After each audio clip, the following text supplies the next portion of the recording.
In full force. This rope is moving round and round. It is in motion. Motion means movement. Something that is moving is in motion. A juggler makes rings move in different ways.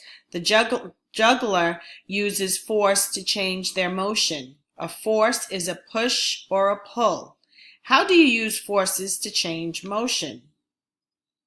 A push is a force that moves something away from you. A pull is a force that moves something toward you. The juggler uses pushes and pulls to change how the rings move.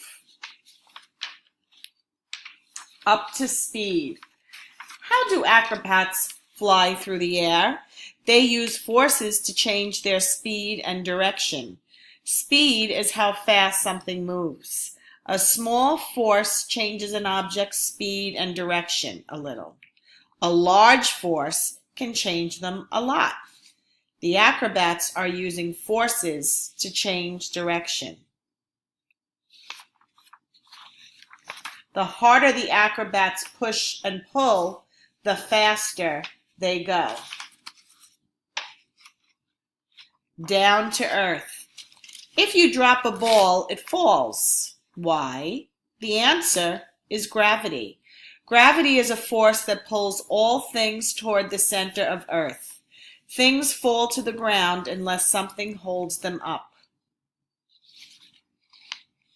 When the unicycle moves, there is friction between the wheel and the ground.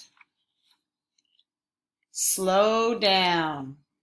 Think about riding your bike. You may not know it, but friction is at work between the tires and the road.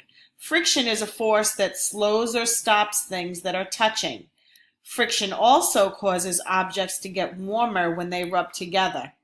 How does friction affect the bike?